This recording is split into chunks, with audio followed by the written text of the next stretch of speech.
and Mo, Deuce and Mo, Deuce and Mo. They tell you what they know.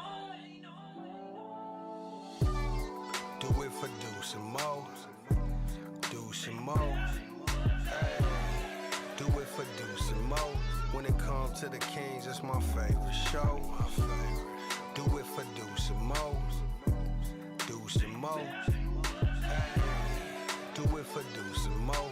When it comes to the Kings, big hopes and dreams as we cover our kings.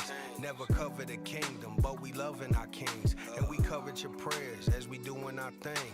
Big Deuce with the par, Lil Mo on the screen. Solo or together, still do it for team. Never switch up for $1 or revenue stream. So we always got each other, balance out the beam.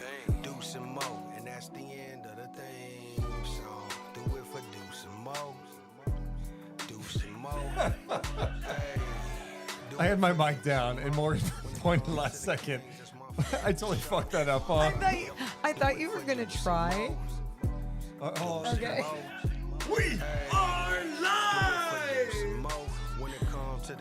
Oh, happy Sunday night. Hey, how you doing, man?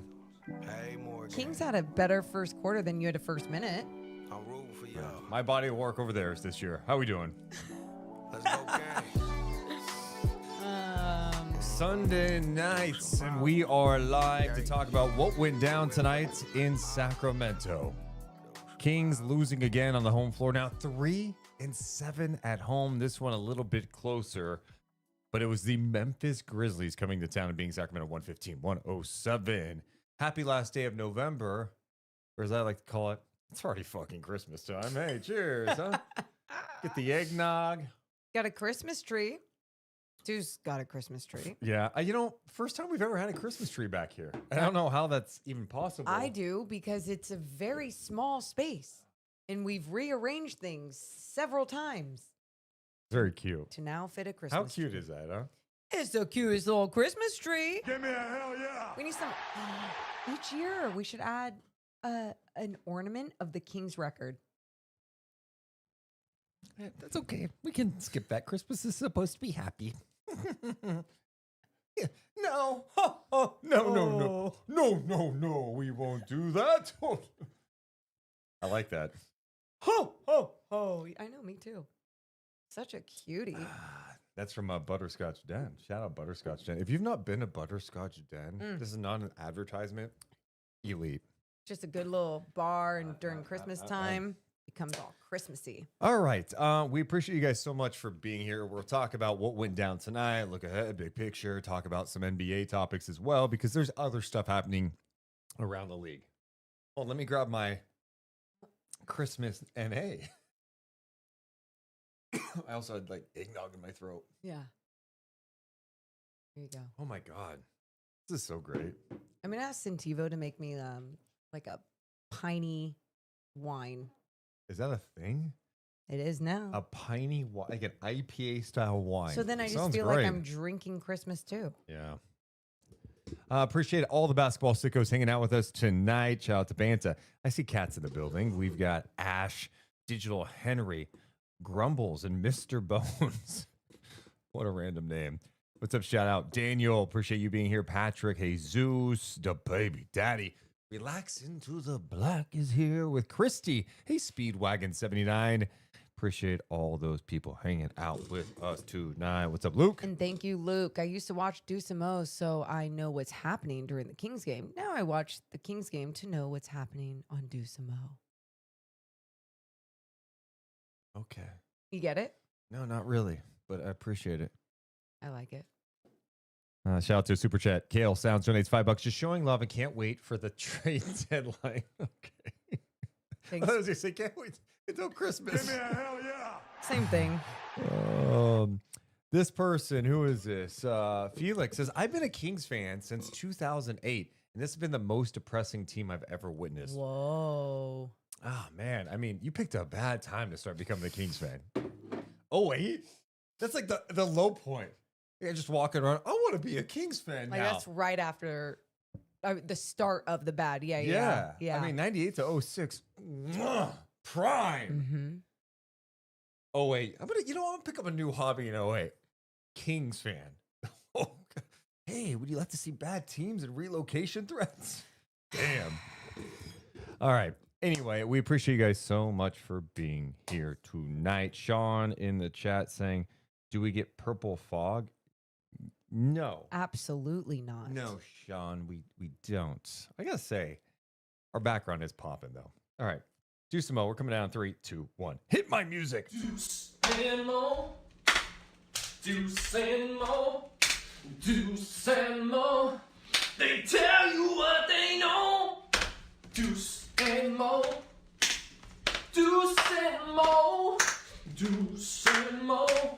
The podcast that you know. Welcome into the Deuce and Mo podcast, recording this on a Sunday night. Kings back on the home floor after losing to the Utah Jazz, and they welcome in the Memphis Grizzlies, the Grizzlies team that beat them by 41 in Memphis the last time these two teams met, and that was without Jaren Jackson Jr.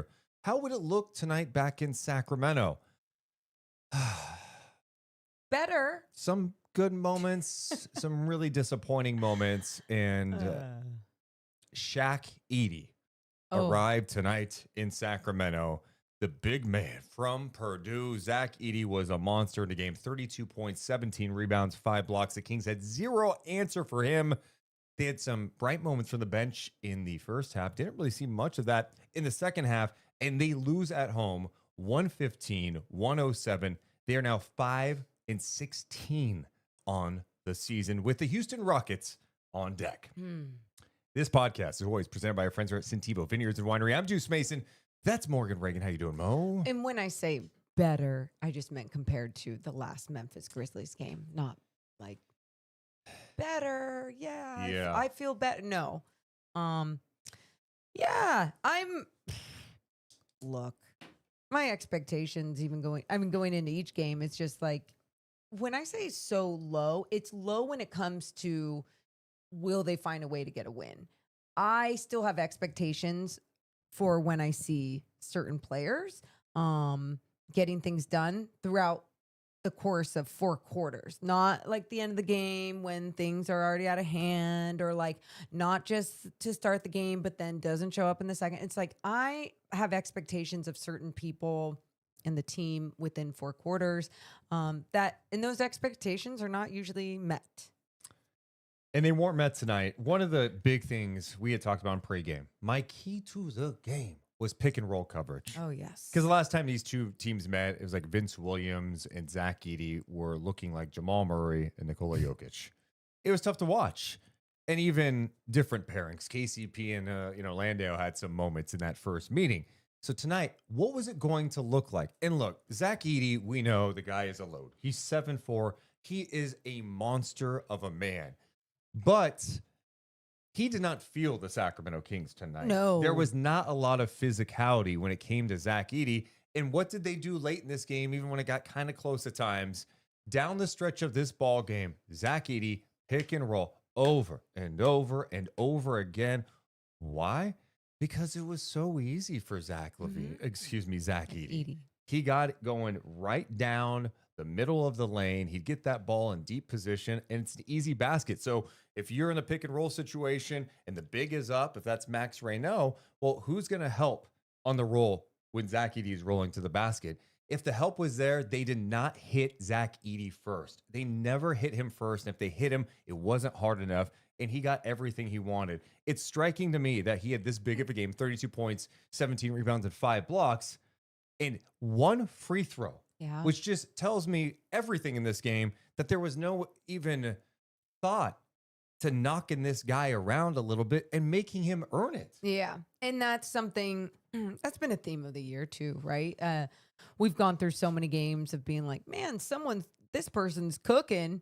Why don't you make him feel you? You know, like this isn't new.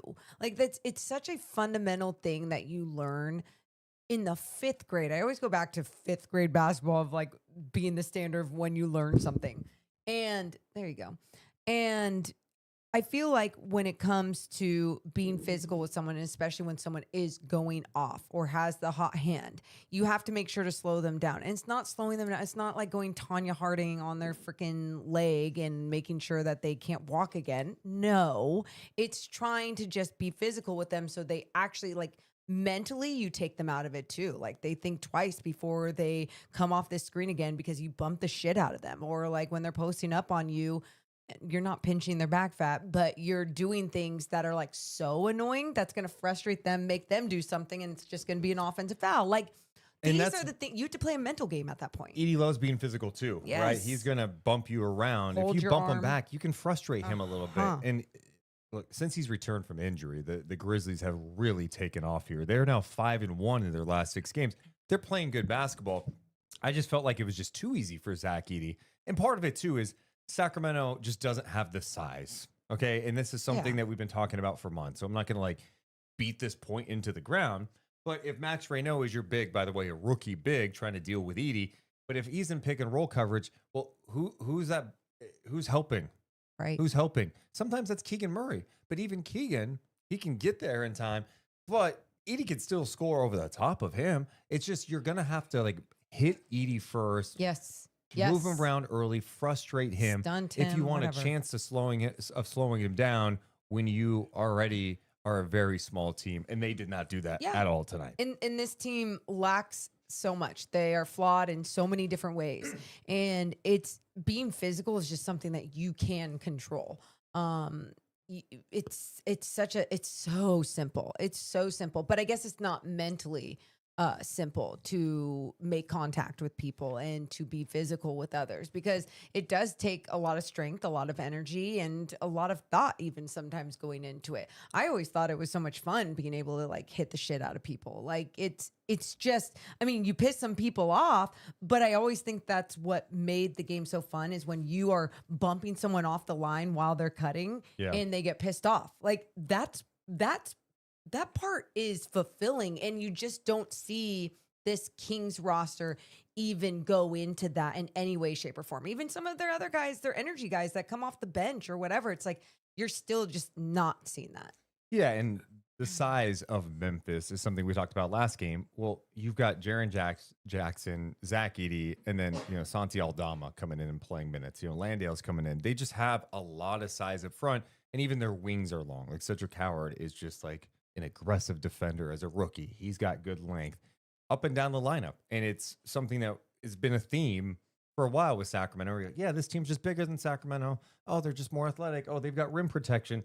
The Kings have nothing that, well, I shouldn't say that because they do have some of it. But in terms of modern NBA, it's tough. You're leaning on veterans to still play big minutes. You don't have 3-point shooting. You don't take enough threes. You don't have rim protection. Defensively, you don't have the versatility, in at least in your key guys. And the ones coming off the bench are young, and you don't obviously trust them or don't want to play them a lot of minutes. It's going to be tough to be in games. Yeah. And even tonight, it's like the defensive issues weren't just with like Zach Edey. I mean, if you watch basketball at all, you know that Cam Spencer can hit threes. He can shoot the ball. He's a 44% 3-point shooter this year. He's lighting up. He's lighting it up. He's done it a lot this year. You cannot go under screens on Cam Spencer. No matter what. No matter what. Nique Clifford did it once in the first quarter. Cam Spencer hits a 3. That's a rookie. Okay. And then guess what? The next time it happened, when he was in that same situation, he did not go under. He fought through the screen. It ended up being a really good defensive possession for Sacramento. Zach LaVine did it in the first quarter, goes under. And that's where I'm like, you're a veteran. You cannot, those are the mistakes that can't happen. You're going to have to fight through screens. You're going to have to fight through contact. You can't avoid contact. And you have to make sure someone like Spencer does not have any space from beyond the arc. The guy had the easiest, I think, 13 points I've ever seen in the first half because of just simple mistakes of playing off of him and miscommunication and going under.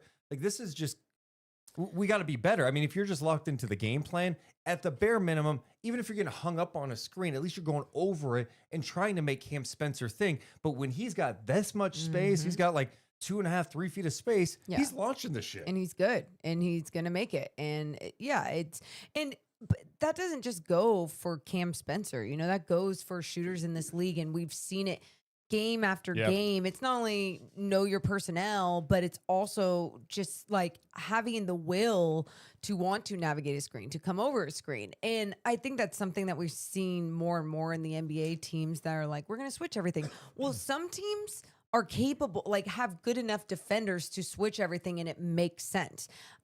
Where the Kings, matchup wise, they can't switch everything. On top of that, you see laziness when they are trying to switch things. I mean, Dennis Schroeder's still out, but how many times have we seen him, just like start to point like, hey, that's you, because he just doesn't want to run over there or whatever it is. And so I think sometimes like switching for some of these veteran players, it's like an excuse to just like blame someone else. Like, oh, you were supposed to get through, or you were supposed to hedge, or you're supposed to do this. When really fight the fuck through.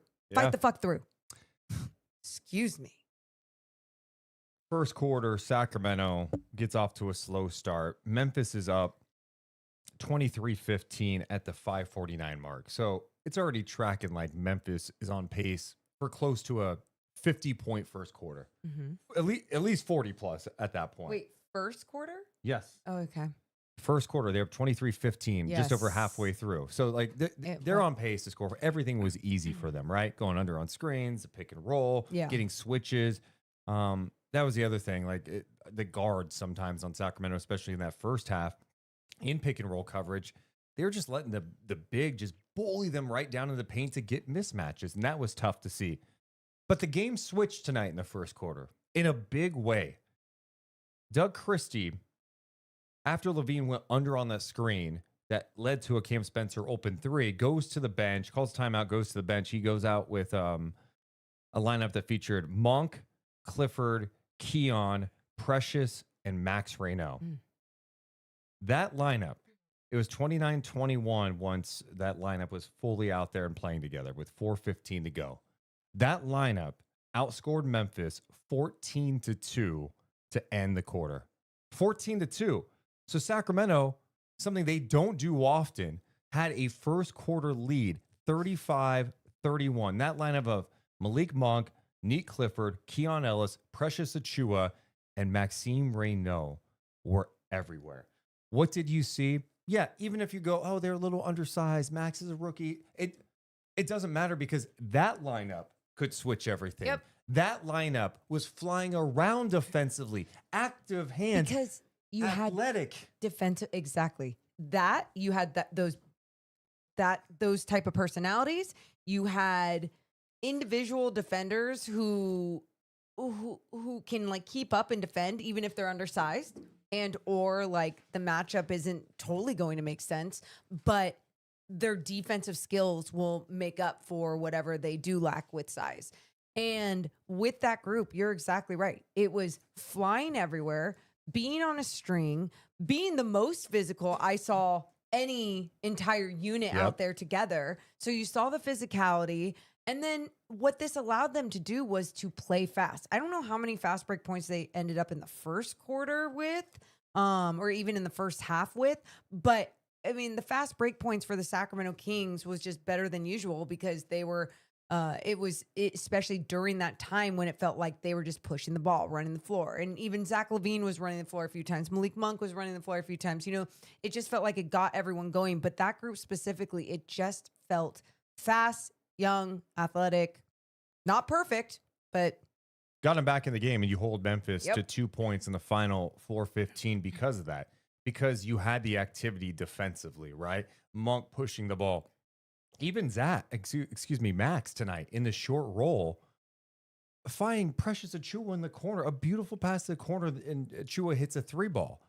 I love seeing that. I love seeing Max. I thought, especially during that stretch, Maxime Raynaud shined in a big way. Yeah, that was something we were talking about watching the game, is his activity. He was doing a good job on the glass. He was being physical, as you mentioned. He was just doing a little bit of everything out there. And why do you think it is that within his time and his opportunities now that he's looking more and more confident, better and better? I'll tell you why. I'm not even going to let you answer.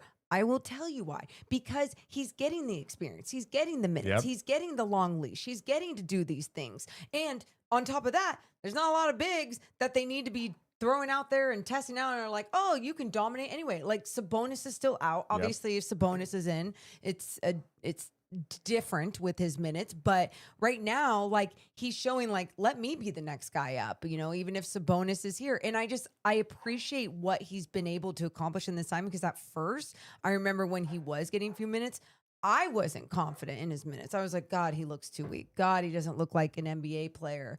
But then it just comes with being able to be left out there and play possession after possession. And there was a stretch with that lineup when it was out there where the Grizzlies did go big with Aldama, Jaren Jackson, and Landale out there. So it wasn't like it was them matching up with a small group, but Sacramento's group just played good team defense. And most importantly, offensively, they shared the ball. The other staggering number from that group, from the bench group, Sacramento, their rebounding told the story of this game. In the first half, the Kings were in the game, right? At halftime, it's 62-59 Memphis. The bench had 30 points, but in addition to that, the bench had 16 of the Kings' 21 rebounds in the first half. And the rebounding advantage was only +2 in favor of Memphis. Morgan's back. She's broke up the dogs, but 16 rebounds from the bench in the first half, okay? So +2 rebounding advantage for Memphis at the half. Second half, +16 advantage for Memphis in the second half. Out-rebounded Sacramento 29-13 in the second half. The bench did its job. Rebounding, sharing, team defense, all the things that can help you be competitive in a game. Yeah. Now, if you ran that lineup 35 minutes a night, are you winning ball games? No, but you're getting these players some much needed experience. And guess what? In the second half, we did not see that lineup again. In the second half, Keon Ellis did not play in the second half. He played 6 minutes in the game.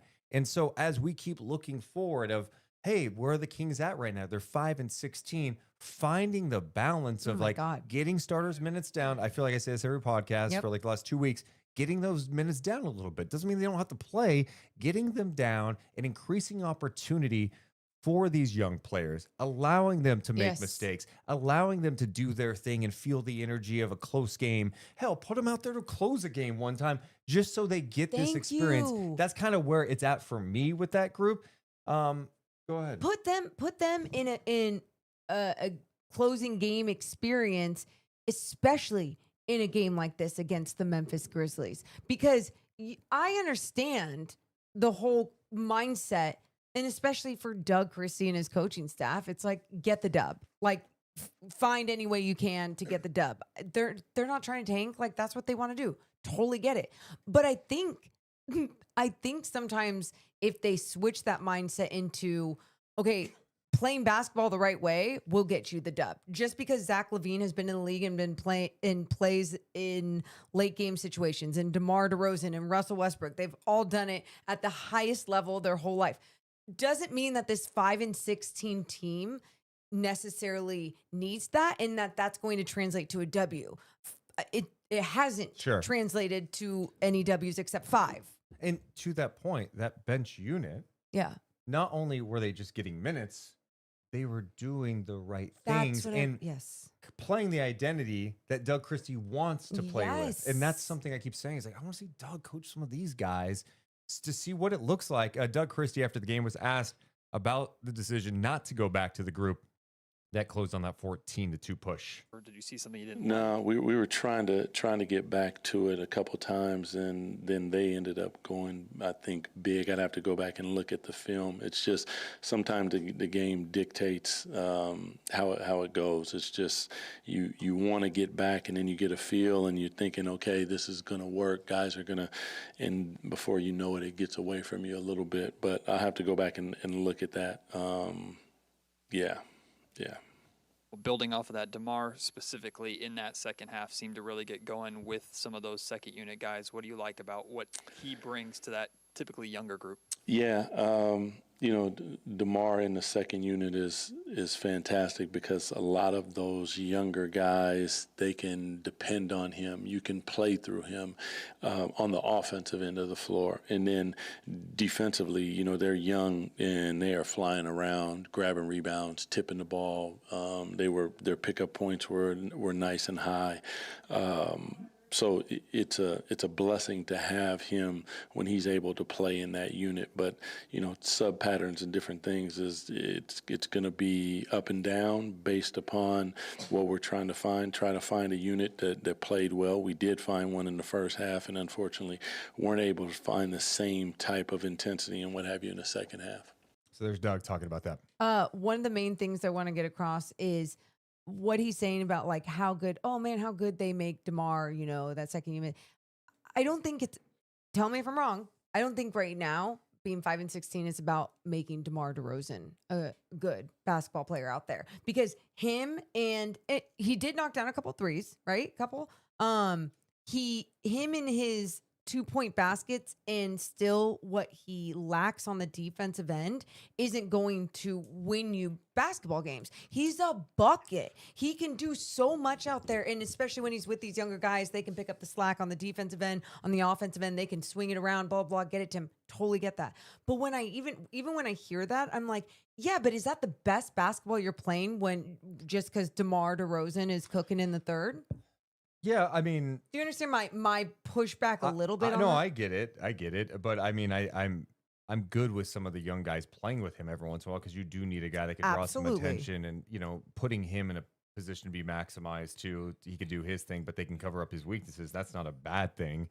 But not going back to it, trying to find a way to get back to it.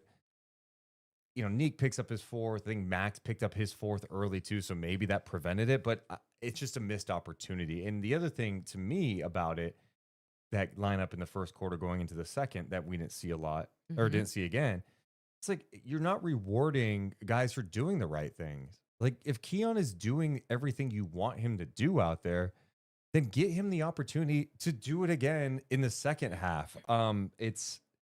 It's a tough look. And I think the other thing that makes that group kind of fun is even against the size of Memphis. That's where I was going to go next. They are so athletic, yeah, and they move well, and they're pests that they can muck up the game a little bit and then get going and attack in transition.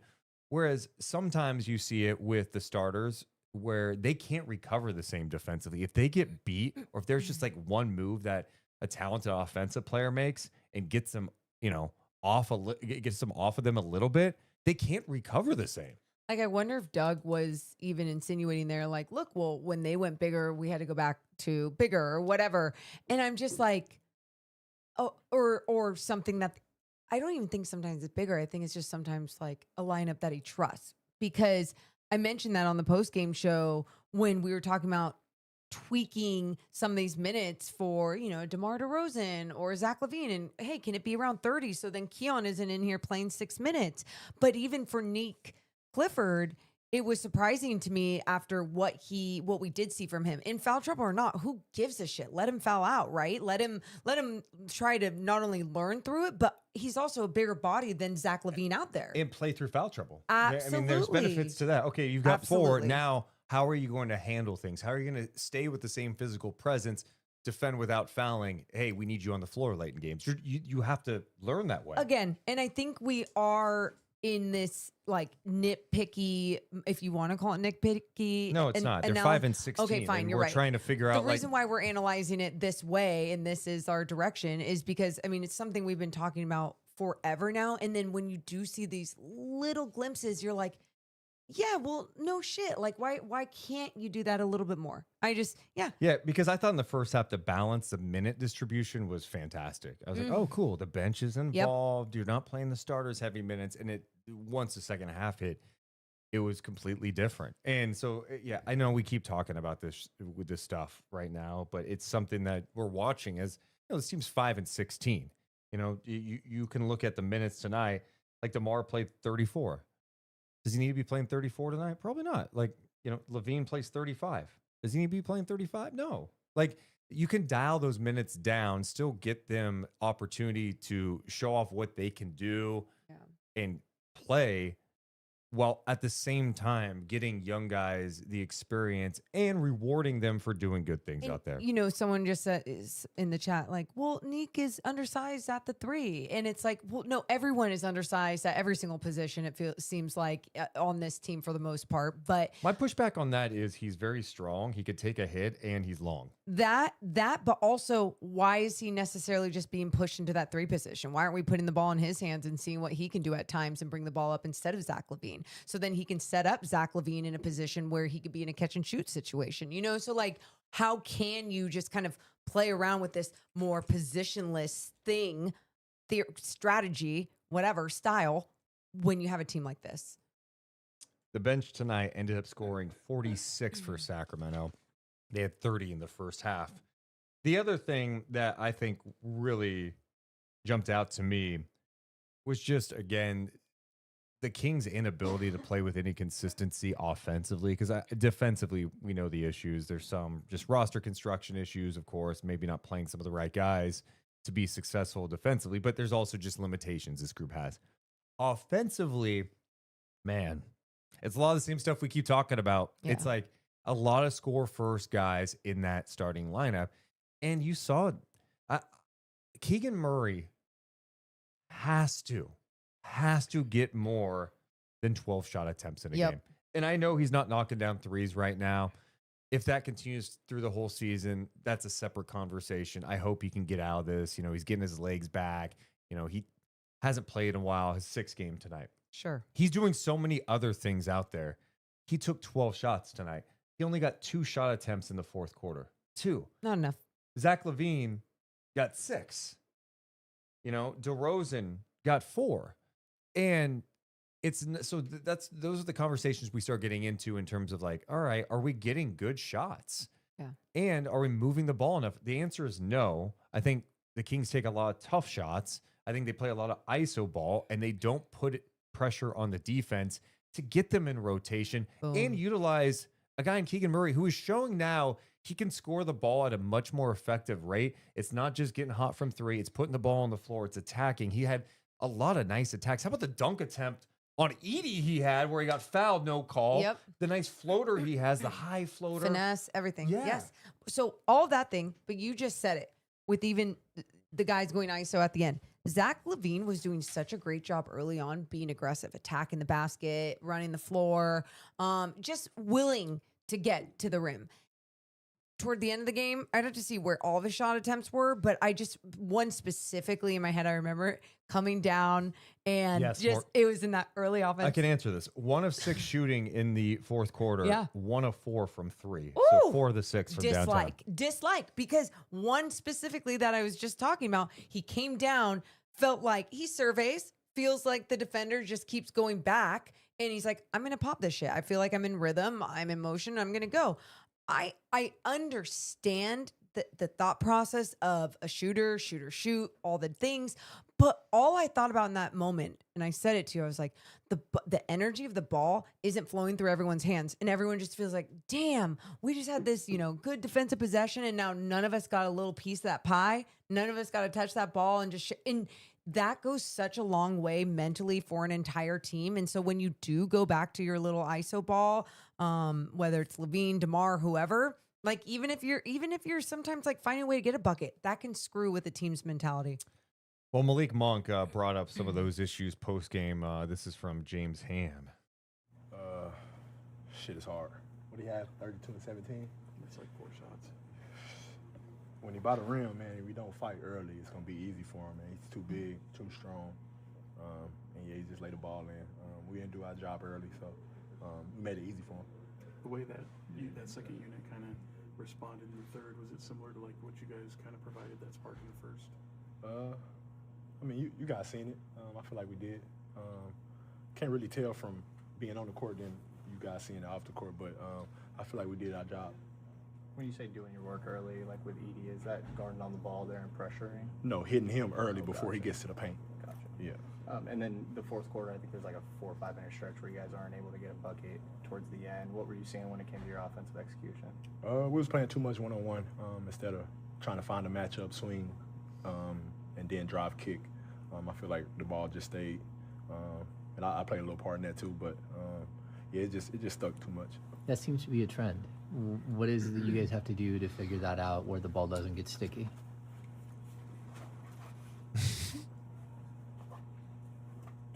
Shit, I don't know, man.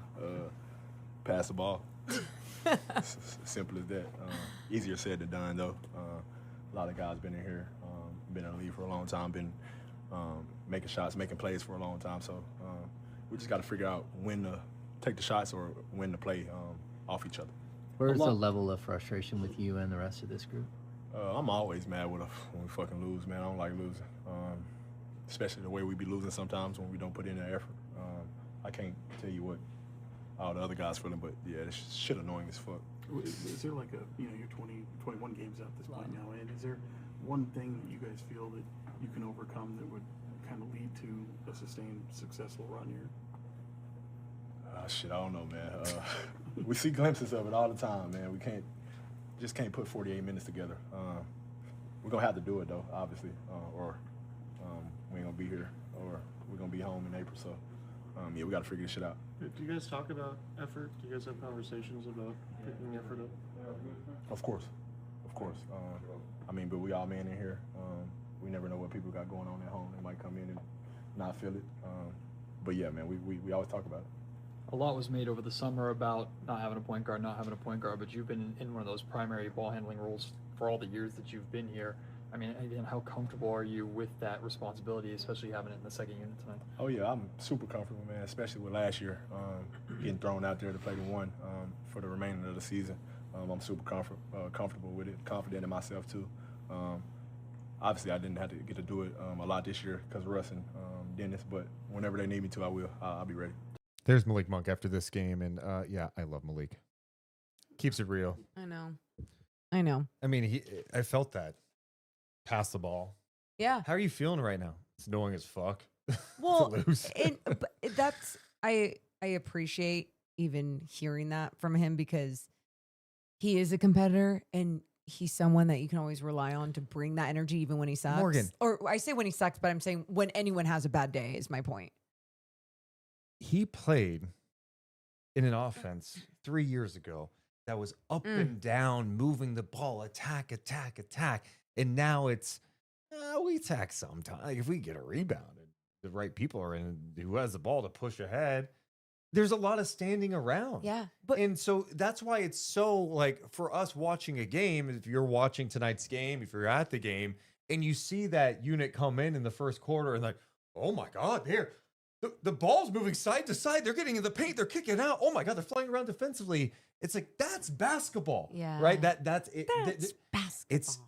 You feel that. You feel the energy. You felt the energy shift in the building, but when you're playing, you feel that. Yep.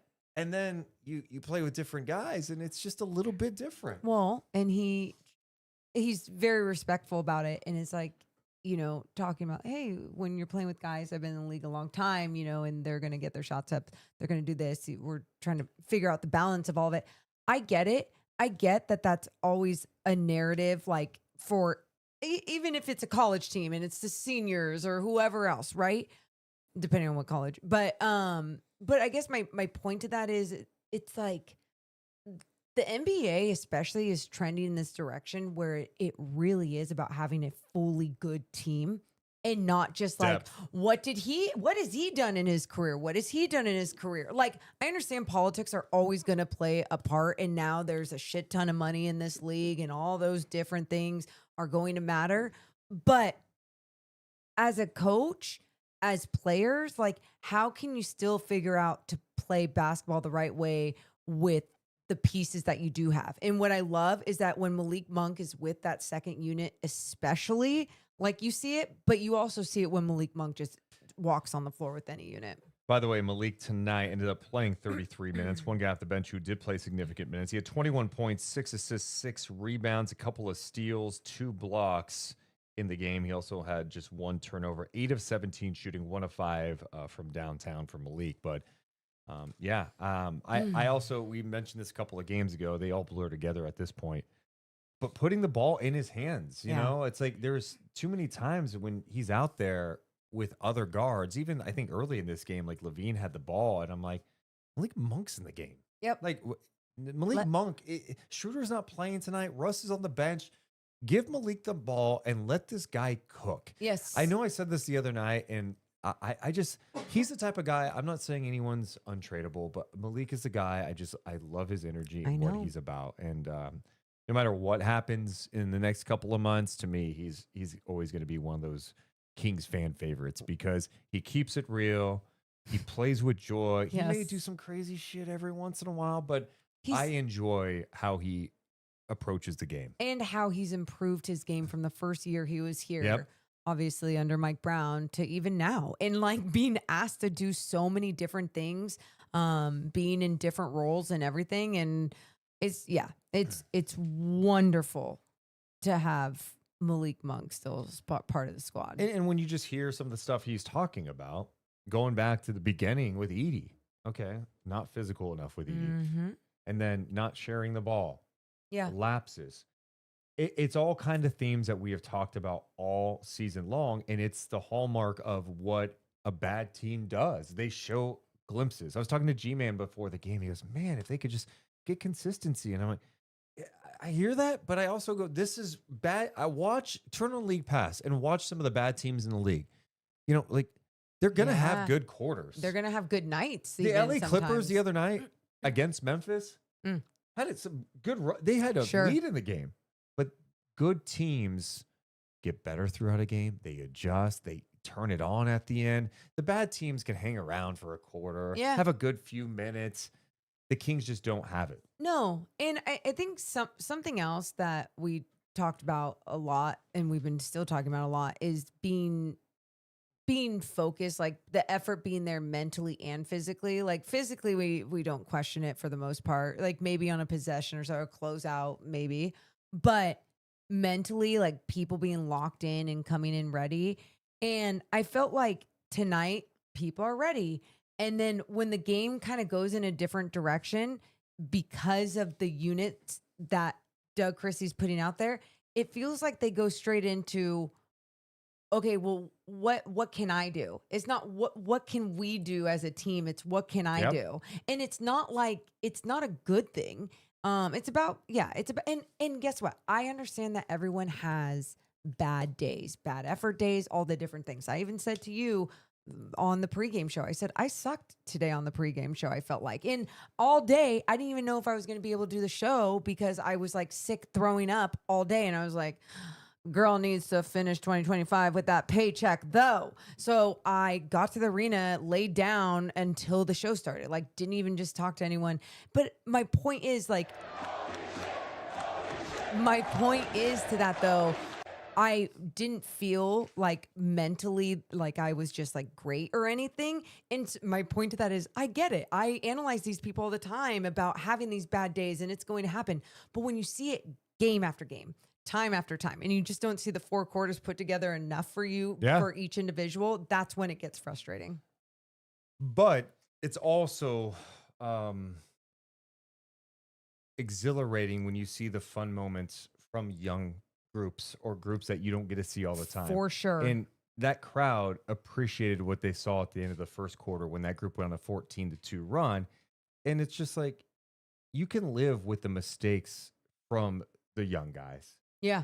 It's what I always say. Sacramento appreciates guys that are going to play hard every night, that are going to play physical. The mistakes are going to happen. But at the end of the day, if you're bringing the effort, if you're sharing the ball and you're busting your ass, you're going to get love from this fan base. That's it. There's a reason why people give Quincy Acey love, or like John Brockman back in the day.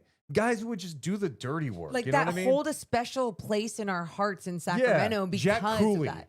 You know what I mean? Yeah, like it's like Reggie Evans, you know? Like it's, you appreciate that. Bobby Jackson, obviously a much better player than some of the guys I just named. That guy was a heart and soul of a bench unit because he would just fly around everywhere and just make things happen. And so that's what you want to see. And when you're seeing the opposite of that at times, where you're saying, oh man, the intensity doesn't feel like it's high, or they're not sharing the ball, there's a lot of ISO. It's not an appealing style of basketball for a fan to watch. And on top of that, the results aren't there. No. You're 5-16. through 21 games. And when you feel like there's not answers to the problem, there's tweaks to the problem that aren't being addressed. I think that's where I don't feel like in each night we are looking for something to like complain about when it comes to minutes or when it comes to this, blah, blah, blah. No, it's not. I don't think. I know we're not.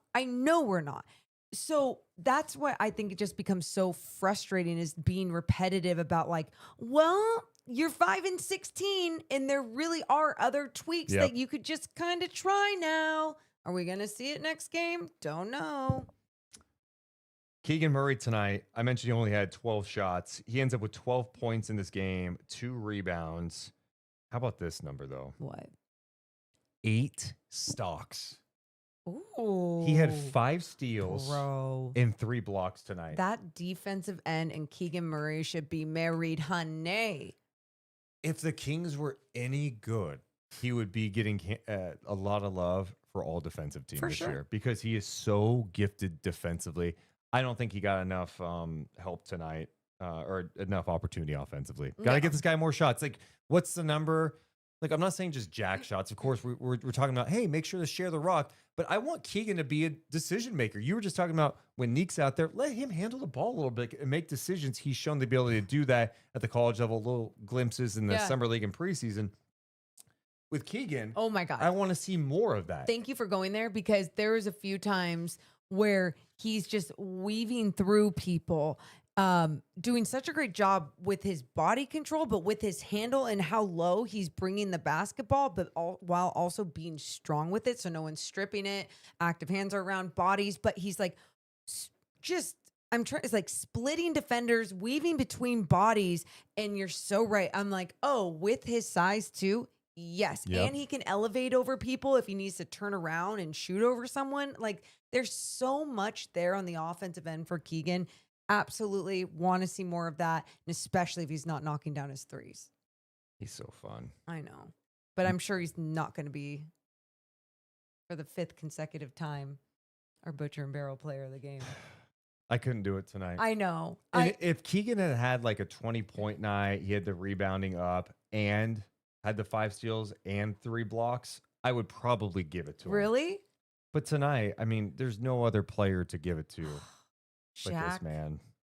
Zach Edey. Son of a bitch. Zach Edey tonight, dude. So good. 2 points, 17 rebounds, 5 blocks. By the way, he had 6 offensive rebounds. Ugh. The other thing is, he does all of his damage in the paint, right? Yeah. He's 16 of 20. 16 of 20. So he had 32 points in the paint tonight, and he took 1 free throw that he missed. And Malik said it. Malik was like, when someone is that good at finishing around the rim, you got to make sure you're hitting him earlier. You got to make sure you are connecting with him earlier, so that it's just nothing can come that easy down the lane or in the paint. So Zach Edey, our Butcher and Barrel player of the game. You got to go to Butcher and Barrel.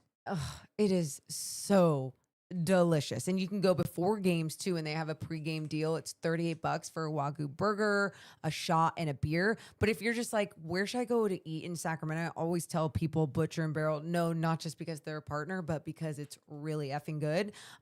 It's elevated dining, as they like to put it. And I say it like that because one of my favorite things is that I can walk in with jeans and a crew neck and not feel out of place, but also get this 5-star restaurant vibe of a meal on my plate. It's amazing. They're amazing. Check out Butcher and Barrel. Well, congratulations to Zach Edey for winning the Butcher and Barrel player of the game. Congrats. Yeah. He looked really good. And He did. I mean, the Grizzlies have been a much different team with him back. We've seen him a couple times, obviously, in the last 10 days, what they did to Sacramento tonight, but then what they did the Kings in Memphis.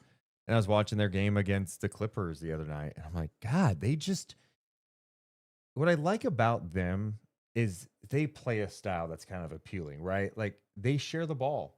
They're 6th in the NBA in passes per game, like 304 passes a game, constant ball movement. They've got length. They've got toughness. Got young guys that have length and toughness, which is, I mean, how fun is that when your team is kind of down, but you're going, oh, you could be part of our future Cedric Coward, or Cedric Howard's fun. Yeah.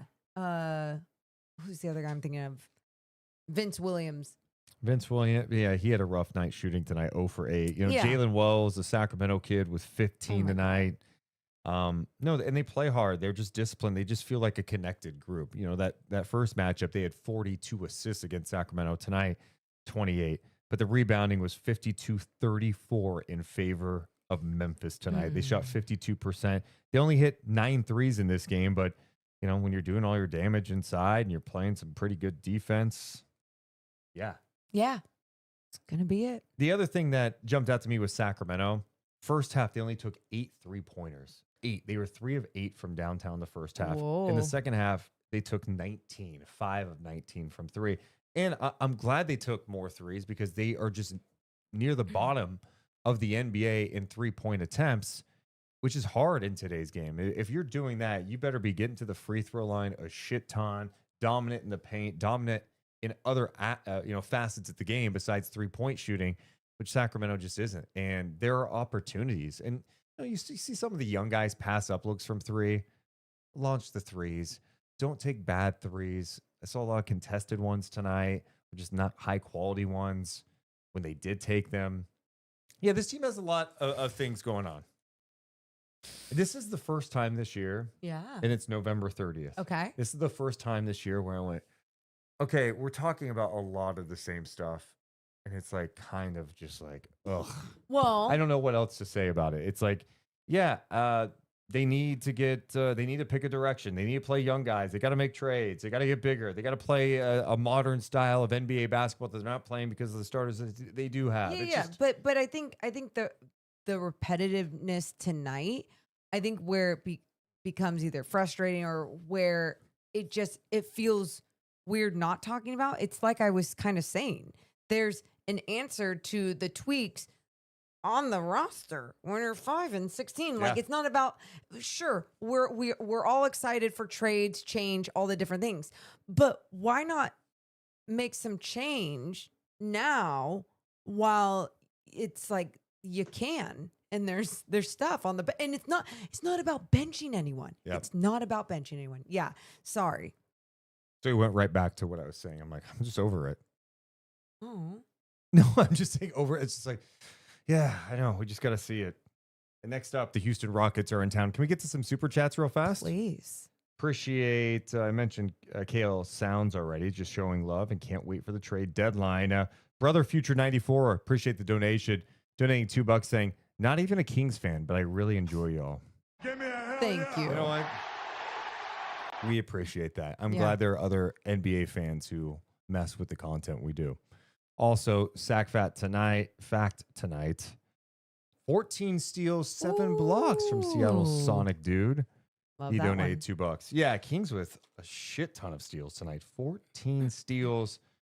Even Levine a couple of times had some nice defensive plays. And that was one of the things I thought Sacramento did okay on at times. Not enough was when they would double Zach Edey and they would try to get him on the catch or double a big on the catch and they would be able to force turnovers, but we didn't see enough of that. The like just being locked in, even with that, of you just have to be locked in with your timing. If you are going to throw that double, if you are going to come, there was this one time when Zach Edey was, I forget who was on him, but he was trying to come middle. I think it was Max Raynaud. And then Zach Edey was going to go baseline thinking that, Zach Levine went baseline thinking that Zach Edey was going to do a spin, and that's when he was going to pop the ball out. But Zach Edey saw him cutting baseline and was like, nope, fuck that. I'm staying middle, and did nice little Went the other way. jump hook, whatever. It's also tough to double him when he's deep in the paint because it doesn't really matter at that point. If you don't have the size to double, he's like, cool, you've got 2 guys on me and you're not really presenting me with much physicality. I'm just bigger and taller than you. I'm shooting right over the top. It's not that big of a deal. And I think he's done a much better job of keeping the ball up high. Remember there was a game this year I was watching, I think Memphis was playing Golden State maybe? I don't know. There was some game where I'm like, Zach, stop bringing the ball down Don't so ever. low. People can't You're reach it tall up there. And so I feel like that's been an adjustment. He's always been a physical guy, and he's not afraid of it at all. Sometimes you have bigs that are that size, and they don't realize like, hey, you can be physical too. No, he is physical. Yeah. So if he is deep in that paint, you're you're screwed. Yep. He gets mad and annoying. And so does every big that the Kings have to play. Yep. We got more of the podcast coming up in just a second. We do want to mention we're presented by our friends at Sentivo Vineyards and Winery. Oh, thank God for them and their amazing wine. They're all Kings fans, so they understand the NBA grind and watching all of these games with us. They also enjoy some of the best wine and make some of the best wine. So head to sentivovineyards.com and you can try it out yourself. If you need a gift coming up for the holidays, if you want to bring something to the dinner table, then it's like you're bringing a special wine too. It's local. It's delicious. Check them out. And you see that is their tasting room in Sassoon Valley. It's stunning. It's brand new. If you need to do a party or anything there, always just reach out. Appreciate their support of the Deuce and Mo podcast. Also presented by our friends over at Medic Ambulance. I messed up. We've teamed up with Medic Ambulance, the trusted name in emergency medical services across Northern California. From life-saving responses to being the team behind the scenes at your favorite events, Medic is here to serve. Learn more at medicambulance.net. Appreciate everyone's support of the Deuce and Mo podcast. All right. How do we find a moment? I have it. I already have it. The J Street Dental moment of the game. You have it? I have it. That fast? Yep. Okay. Because when it happened, I said, that's my J Street Dental moment. Literally, I said that out loud. Malik Monk's dunk in transition. Remember, like, you got up.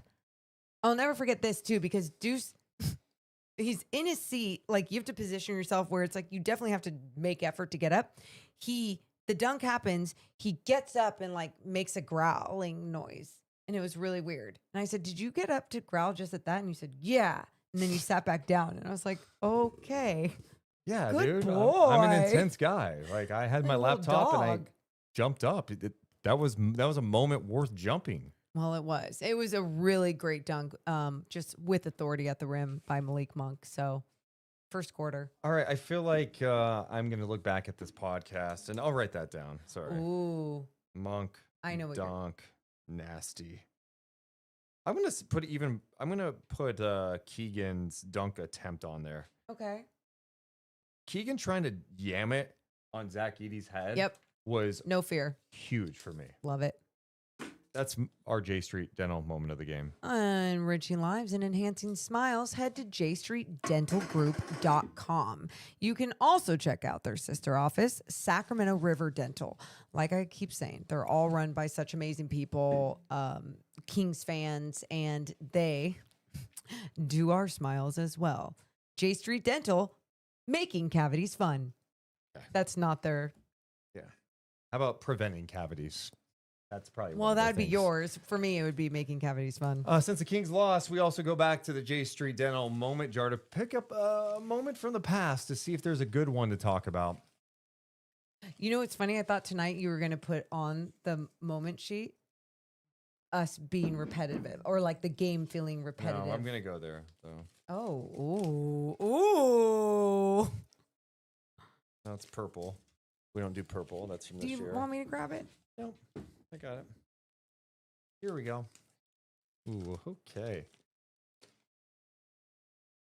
Okay. I guess I'll read that. I don't really want to. January 7th against New Orleans, 133-100 Pelicans. No. Cody Zeller. Here's a moment of the game from that game. From January 7th against the Pelicans. I believe that was 2024. Kings lose by 33. Cody Zeller hit a three. His first three he has hit in a game since 2021. They were down 50 at one point. Is this the season they lost 6 times? And I also wrote, this is a loss you won't forget. Whoa. That was the season they lost 6 times to the Pelicans. Yep. Yep. All right, we move on. I was just going to say, I just feel like we've been super repetitive the last couple of podcasts, and I hate it, but that's just me. The thing that we should be talking about a little bit, I guess we did hit on Max Raynaud, the positives from Max. He gets more minutes again tonight. Back-to-back games where he plays over 20 minutes.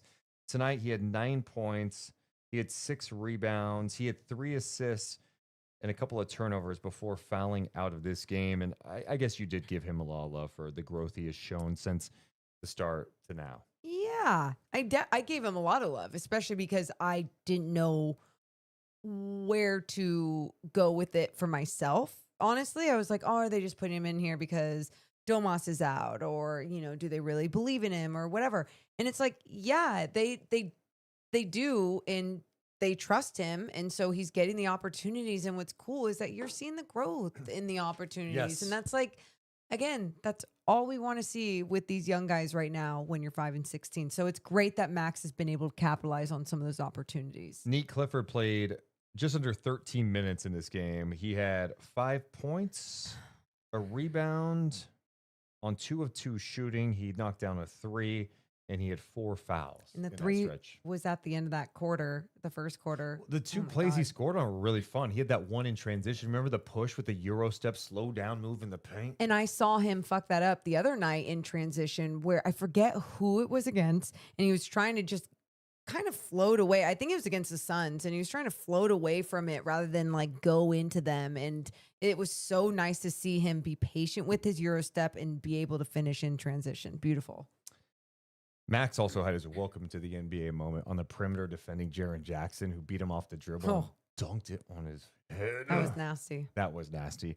But both those guys are showing me enough to be like, okay, there's something here. And I think Nique, I'm high on him. I think he could do some nice things defensively, stay out of foul trouble, and just do your thing. And one of the things I hope to see more of going forward is just him being able to be a decision maker a little bit. And that play in transition, that was a decision to It make. was. Like he could have maybe looked to pass it to someone, but decided he had the angle and created that shot right at the rim.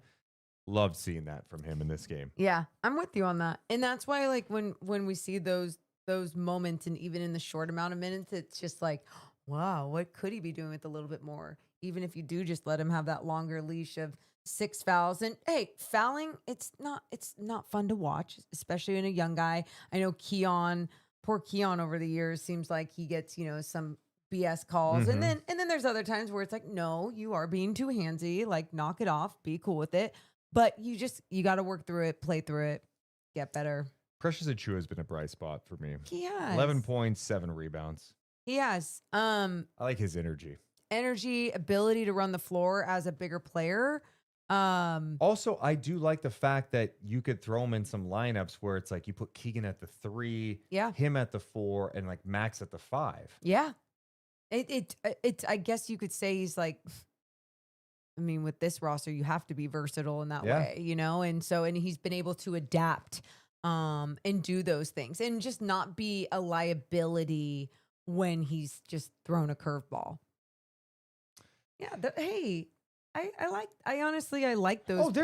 Morgan, there's good in every game. That's no matter- me. Yeah, That's yeah. always how I feel. I don't care if people hate the shit out of this team or do whatever. Like, I will never force a positive. It's just like when you're watching that many minutes of basketball a night, there's going to be good basketball things that happen.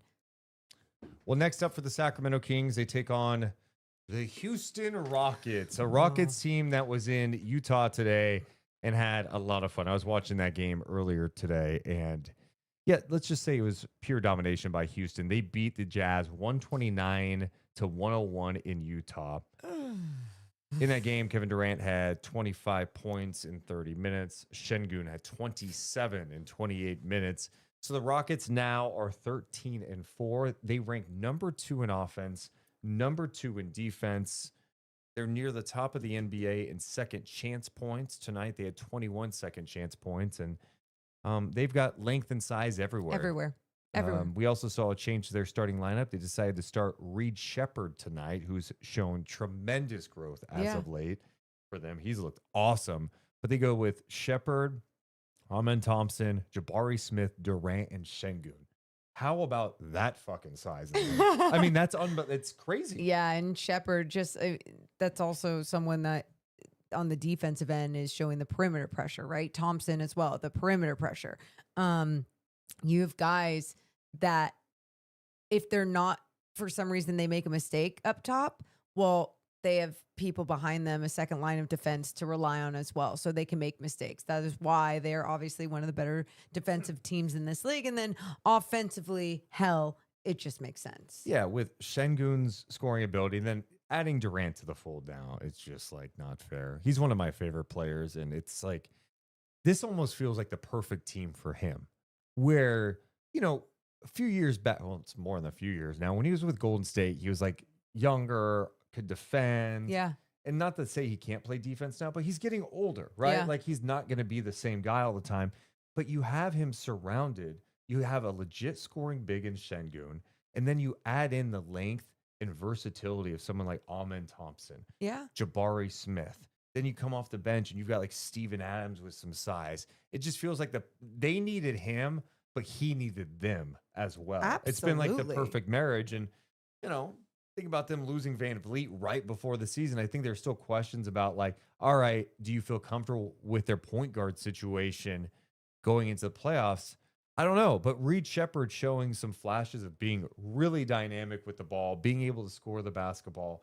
They're a fun team. Yeah, they're a fun team. And obviously, when you not only have, like you said, the athletic ability, you have veteran excellence in Kevin Durant, and then you have your bigs in Şengün and Adams alone. And it's just like, I mentioned them and not Smith, but like, I just think of like big bodies. Yep. Like you have so many choices to go when you go with big. It's going to be a tough one. Mhm. I mean, and look, Utah's not a good team, but we look at like some of their size and go, oh, rebounding wise, maybe it'll be close. They were out rebounded today, 50-33. Crazy. It is. But Houston is coming up next for the Sacramento as they hit the road. What is this road trip again? The Oh. road trip is, oh my God. This is a tough Don't. one. It is Houston. Then the Kings don't play Thursday or Friday. Mhm. And then they play in Miami against the Heat. Mm-hmm. So a Kings team on the road in Miami for a few days. Yeah. They'll have the Miami flu for show.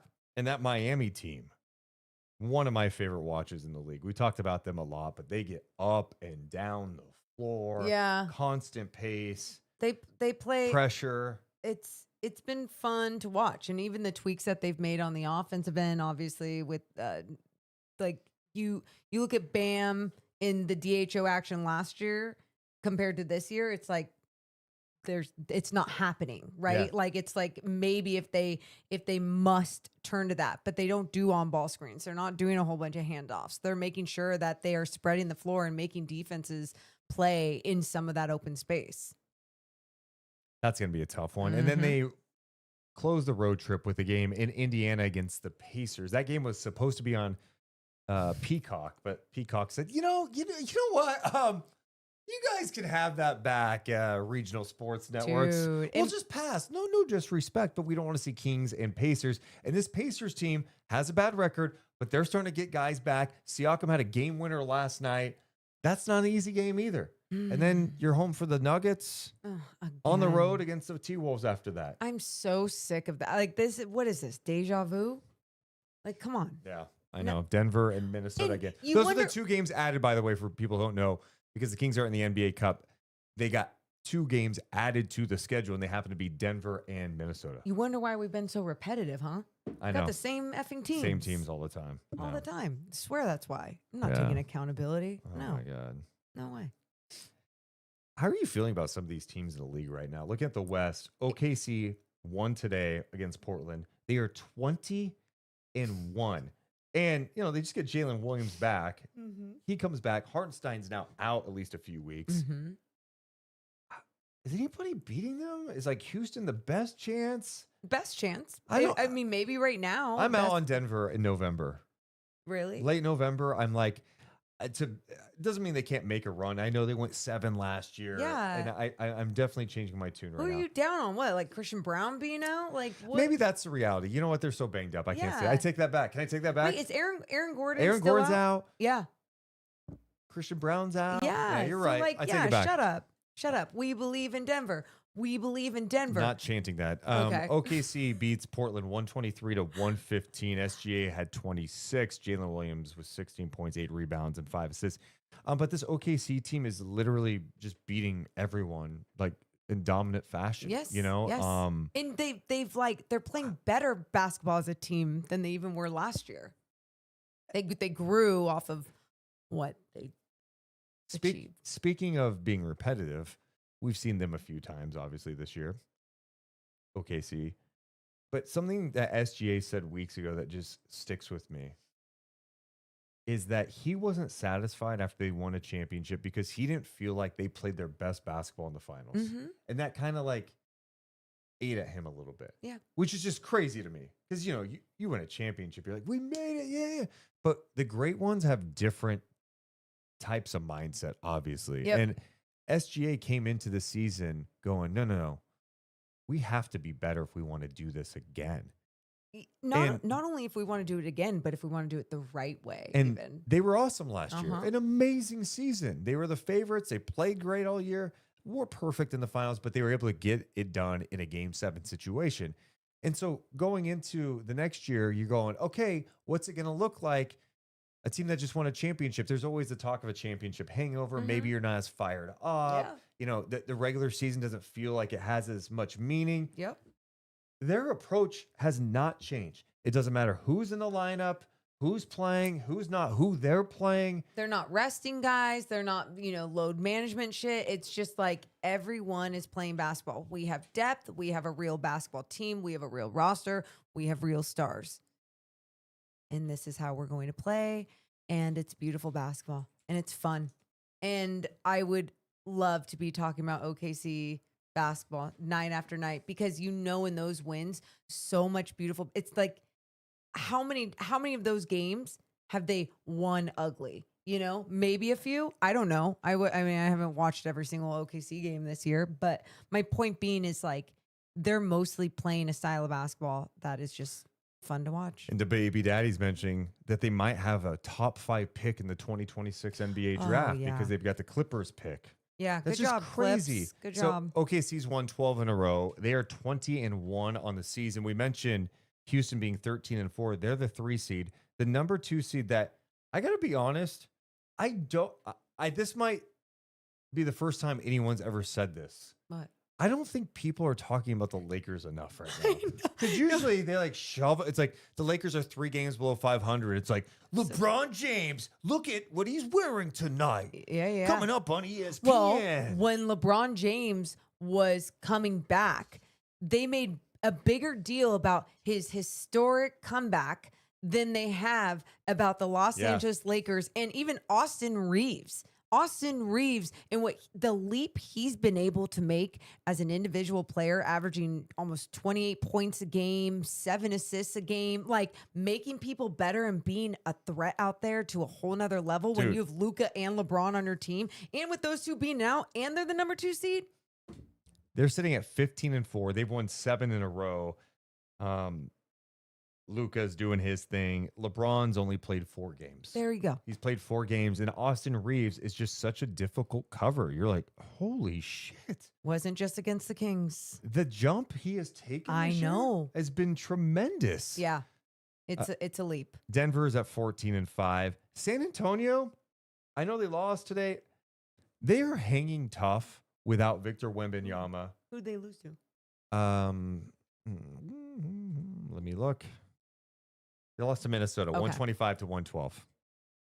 They just got Dylan Harper back, but they've been doing this without Victor Wembanyama and De'Aaron Fox not playing together, right? Yeah. Like, Wemby's been out. Yeah. So they're kind of hanging tough. Minnesota's a little weird. I give Phoenix credit. I think they've been a bit surprising. They've lost a couple in a row. I don't know. The West is just, it's the West. And then you got the bottom, which I don't know what to even say. Like Kings at 5-16. The Clippers are at 5-15. It's insane that the Clippers are 5-15. I know they've had injuries. I just don't know what that team is supposed to do, Morgan. Like they're 5-15.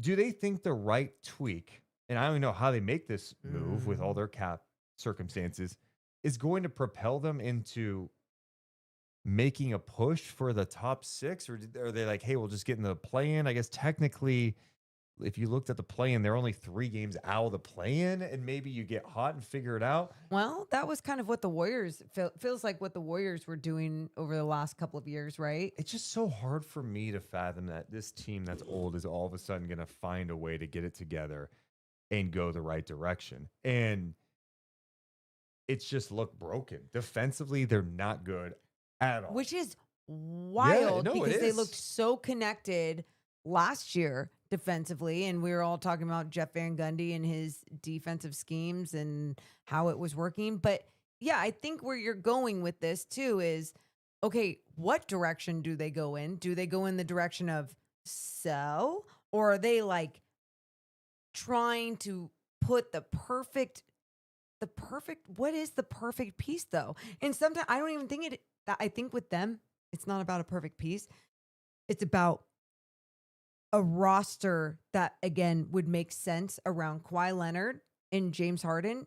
And it doesn't make sense. You know, you have to have more. And it's not about just having another star next to them. It's about having just more pieces that can play basketball the right way and kind of complete a team. The Derrick Jones Jr. injury definitely hurt. Kawhi missing time has hurt. And then the signings that they made over the offseason expecting, like, okay, like, you know, Brooke Lopez and Chris Paul and all those, they just haven't really manifested into anything. And it's just hard to think that they're all of a sudden going to, you know, turn it around. You know, so much talk has been about DeMar DeRozan. Could he impact things? I'm like, okay, if you sent DeMar DeRozan to the Clippers, what's that mean for them? Right. You know, another ball heavy guy. Yeah.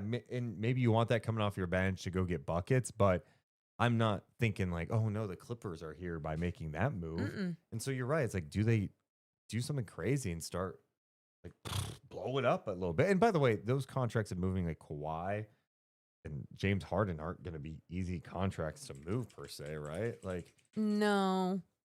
No. But I also, Kawhi makes 50 this year, 50 next year. Harden, it looks like he makes 39 and then 42 with a player option next year. So that's, you know, it's just a lot of salary to move. You know what I wonder? What? Well, I don't know. What? I don't know if any of those guys. I keep my eye on Minnesota about what they're trying to do because they're just missing. They've made it to the conference finals the last couple of years. Ant does his thing, but they're so inconsistent, right? And they haven't been good against the good teams this year. They don't have a point guard that you feel comfortable with at all. Conley's old. DiVincenzo's not really a point guard, and they don't trust Dillingham. You know, he's not ready yet. Which is smart that they don't. They got Randall's contract that they can move, and you wonder if that's the play for them. It's like, hey, what can we do with Julius Randle that could help us? Because they've been tied to John Morant, too.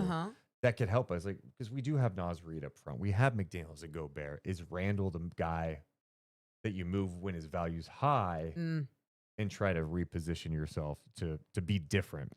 I don't know. I don't know. I don't know the answer for them. I don't know the answer for the Clippers, but I think it goes back to what I've said about what's trending in the NBA, and it's about having a complete team. And not be old. You can't be old. This is a young man's game. Yes. And that's why it's not done. It shouldn't be done during the season.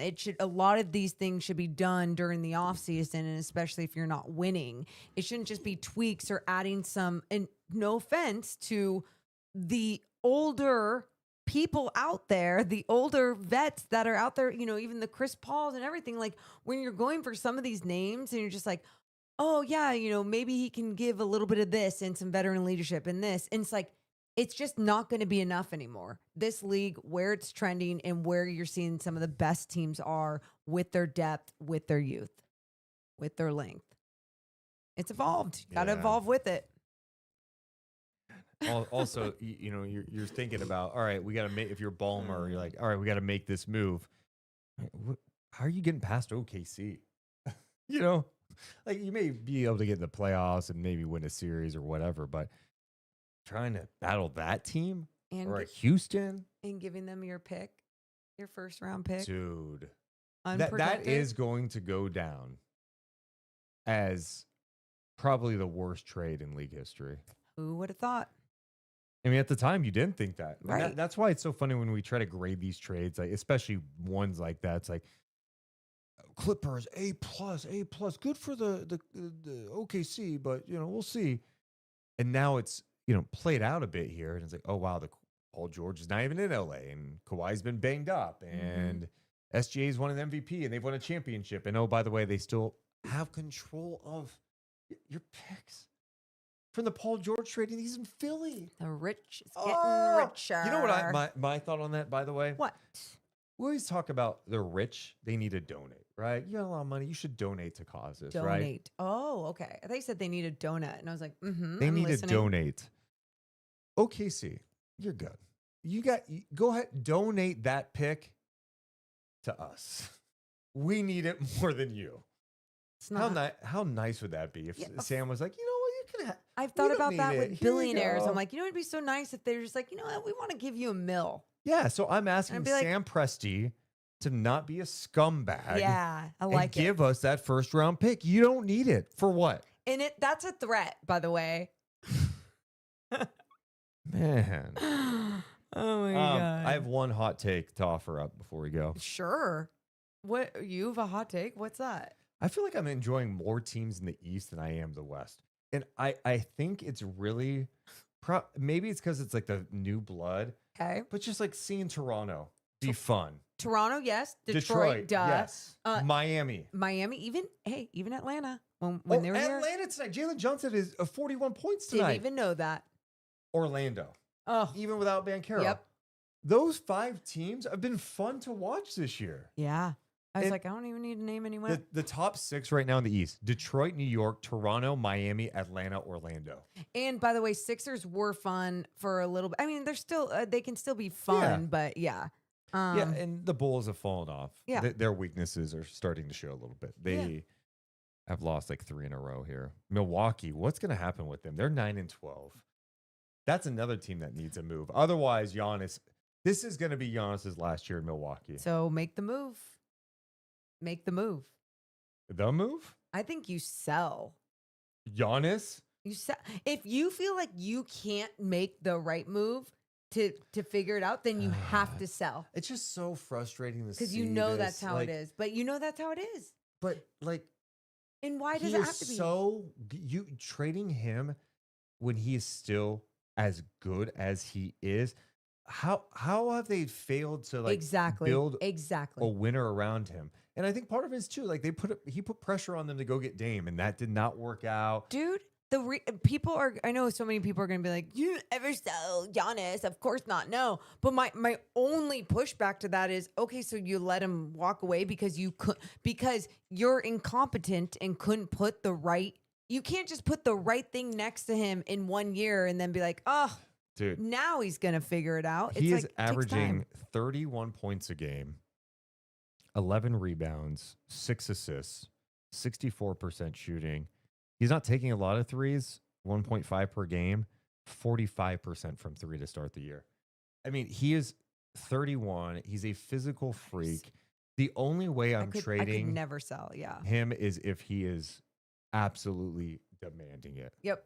I know. No, like, and it's like, I have no choice. But that is why wouldn't it go in that direction? Why wouldn't it? If you like, what are you gonna do? You can't put Kawhi Leonard next to him and then he's like, oh, okay, because like that's just not gonna make sense, salary wise, trade wise, like all the different thing wise. That's just not.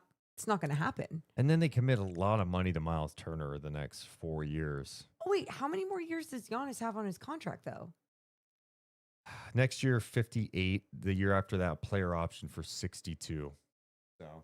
Okay. Oh. There's a lot of money to move, too. It is, but I feel like then there's still enough time to like make some big moves then. Yeah. Like but again, they've got caps. You know, it's so complicated to make deals nowadays. But you have Kuzma's money you could move. I don't know how many people are like lining up to like trade for Kyle Kuzma, who makes 20.3 next year. Portis available. I mean, they've had bright spots. Like Ryan Rollins has been a bright spot for them, but you know, I don't know that you're trusting that like to win you playoff series. Like they have to make some sort of move if they want to keep this together. And by the way, they would get shit on forever if they decided to, you know, trade away Giannis. But I guess my point is because we've heard the rumblings of where he's at or where he has been, even with his frustrations in Milwaukee.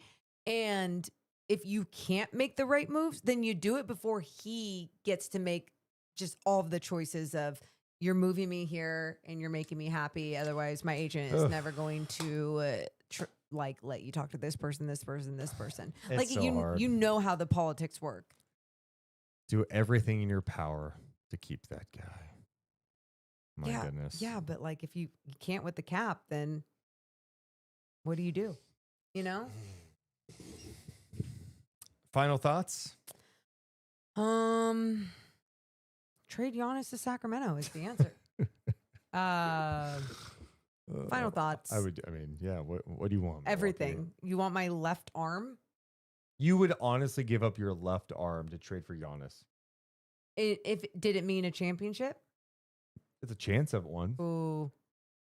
Maybe my left pinky finger then. Okay. See, we're already backtracking. Yeah. You went from arm Well, to pinky finger. I mean, I was kidding at first when I said arm, and then you made me process and actually think it. And then I'm like, well, and I'm like, how about pinky? And then you say no, then it's like, okay. You know what? I'm not giving up anything to get Giannis. Oh, yeah? Personally. Yeah? I've given up time, energy, effort watching the Kings for years. Go get that guy then. No, I don't want to have to do anything. Giannis says, for it. I want her left pinky.